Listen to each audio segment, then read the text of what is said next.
Hi guys, JT here, and today I'm bringing you my 10 choices in February's Very Positive Bundle 3. Just know that these are my personal picks, and I'll walk you through what they are and why they're worth picking up. So let's get into this. Choice number 1. Far Lone Sails, a vehicle adventure game. You play as a mysterious character, and you have constructed a land ship to travel the world. We don't know what you're looking for, but the world void of other people implies that you're in a post-apocalyptic world. What we do know is that your mind is set on making this journey. The game revolves around keeping a land ship running, and this involves fueling its engine, releasing steam to grant a speed boost, or repairing broken parts of the ship, which you'll be doing quite a bit. You do this through platforming around the inside of your ship, pushing buttons, letting your build speed to smash through obstacles.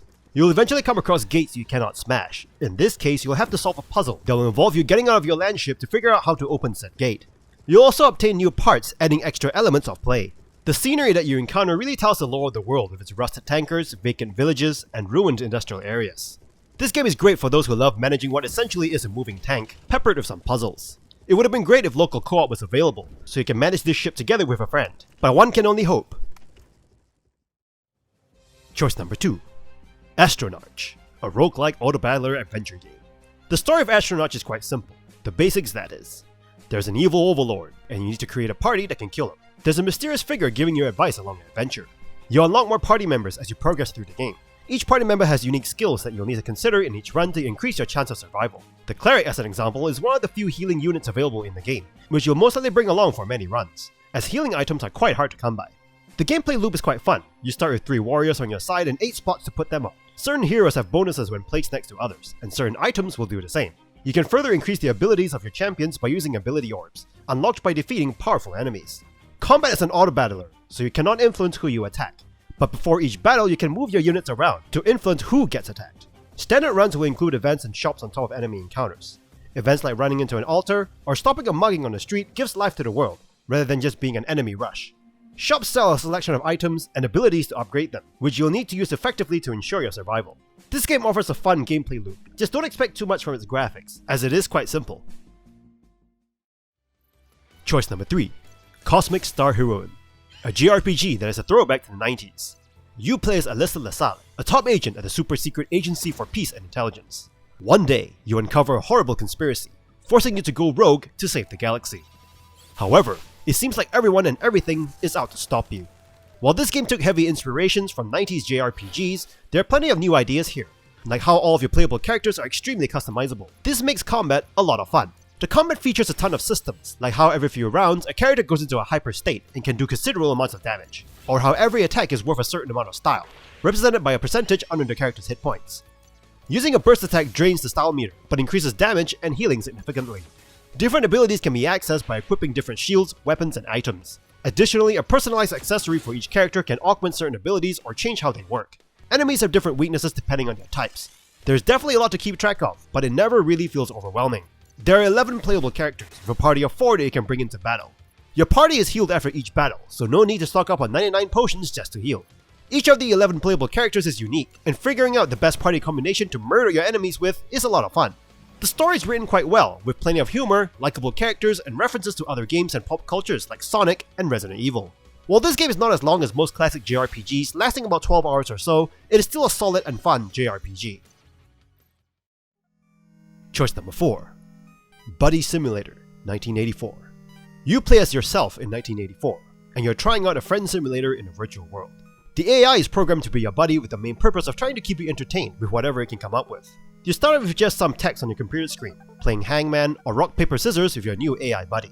But if you keep playing, the environment will change over time to a text-based adventure game, QTE-based battles, and simple lever puzzles to keep you entertained. However, the software is also glitchy, and the games will break a lot. It is up to you if you want to interact with the glitches or not, but beware, it is not for people with a weak heart. The QTE battles are quite challenging, and will take you a while to finish each battle as enemies are quite tanky. Every ending will unlock a song that can be played in the main menu, telling you how the AI feels about you. The endings will ignite different feelings, and it is definitely worth playing through. It may not seem like much, but the game builds a ton of suspense, mystery, surprises, and story. Choice number 5. Clustertruck, a platforming game involving chaotic physics and many trucks. You're on speeding suicidal semi-trucks, and you need to navigate from the tops of them to reach a goal in levels with various obstacles obstructing your path. Some levels comes with gimmicks, while others are just old-fashioned platforming. Playing in first person may be slightly disorientating, especially in the first world, but you do get a hang of it over time. While the first world may feel slow going because all you can do is run and jump, it does get better as after finishing the first world you unlock different abilities to help with platforming, like double jump, air dash, slow motion, levitation, among others. There's all manner of variation to the speeding semi-trucks, with some levels launching your trucks into the air and another requiring you to jump through a boulder onto a truck mid-flight. The course designs are very creative, and this creativity really shines as you progress through the game. While there are 90 levels in total, you can easily breeze through the campaign in under 3 hours. Nothing is too difficult. The trucks run on AI, and sometimes the trucks will do strange things that will hinder your progress. But it isn't too bad, as levels are generally quite short. There's also a level editor, where you can build whole scenarios to play on or share online via Steam Workshop. The Twitch integration is quite interesting in this game. Not only can you stream your game via Twitch with a simple menu, the game also allows users to vote on various tweaks to the game world. 1 minute you may be jumping over trucks, and the next level the trucks could be at hyperspeed or blow up on contact.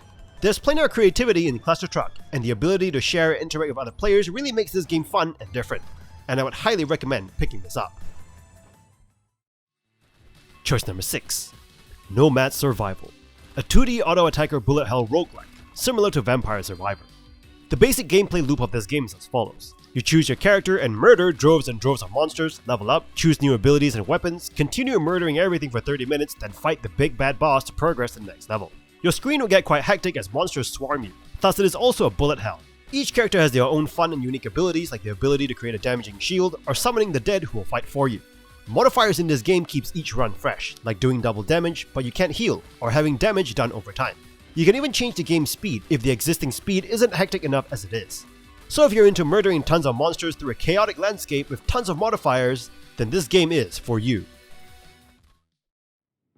Choice number 7. Monstrum, a first-person survival horror game that mixes itself with procedurally generated levels, permadeath, and AI-driven predators. The story follows that you wake up on a ship at night, and for some reason there's nobody else on board. There are notes strewn around, and being the curious chap that you are with no memory as to how you got there, you read them. You find that the ship is now full of monsters, and you're trapped. You have to find a way to escape the ship and avoid getting murdered by these monsters. Exactly how the ship is infested with monsters is a mystery, which you must uncover. As you explore the ship, you'll find notes which will give you further background as to what's happened on the ship. Just to make your life hell, the ship is dark all the time with some dim lights, your flashlight, glow sticks, and the moon to light your way. Or the glowing eyes of specific monsters which you will probably be dead anyway if you see those lights up close. You start by exploring the ship and collecting various random items to hopefully use them to aid you in your escape, while running and hiding from the roaming monsters. Not all items will be useful though, so be careful with what you pick up. You can pick up a coffee cup, which will be useful to distract monsters, but not as useful when it comes to cutting locks or chains. When the monsters see you, you better start running. Turn off your flashlight and find a place to hide as you cannot fight back at all. This ship that you're on is empty, besides the rust, darkness, and monsters trying to murder you. When you die, and you will die in this game, you can restart your game. But when you do, you'll find that the ship is now different from the last time that you were on board, because the ship is procedurally generated. So each playthrough will be different from the last, giving you some incentive to play this game a few times. If you like a horror game that will get your heart pumping with stalker monsters, then this game will be for you. Choice number 8.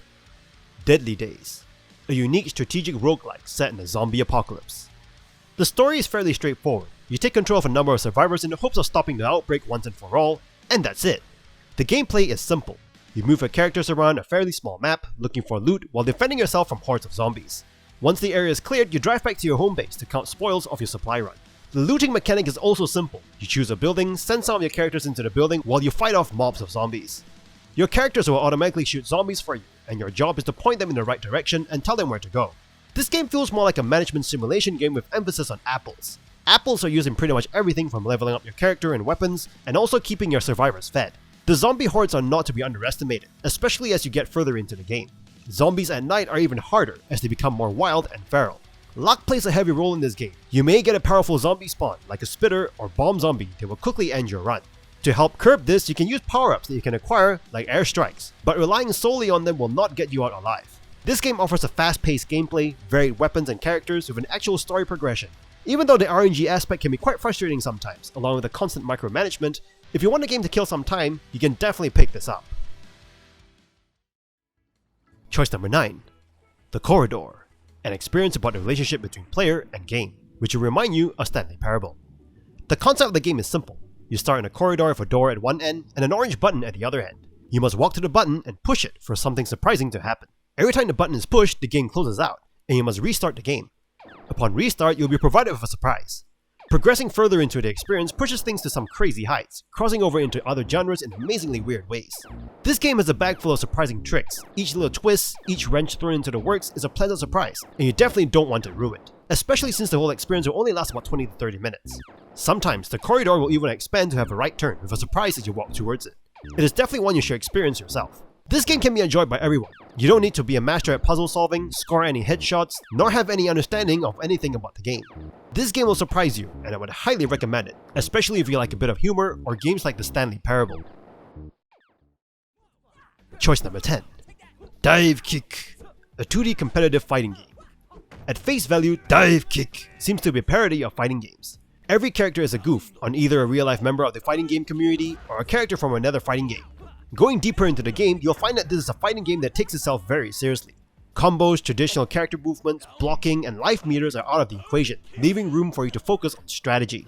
Working the angles of your fighter's moveset to your advantage as your opponent is also doing the same is a constant process. You have two buttons to work with, a dive and a kick. The dive will cause most characters to launch into the air, while a kick in the air sends you down and forward for a kick attack. Pressing the kick button on the ground causes you to kick the turf with a small backwards hop. Some characters can double dive, double kick, or carry over other variations of the formula. The only way to get closer to your opponent is with a flying kick, but that also puts you in danger. Baiting, faking, and mid-air footsies are constants, and it is all about balancing risk and reward. Each character has an air or ground special move that is activated by hitting both the dive and kick buttons. These can range from projectiles, levitation, teleporting, or auto counters.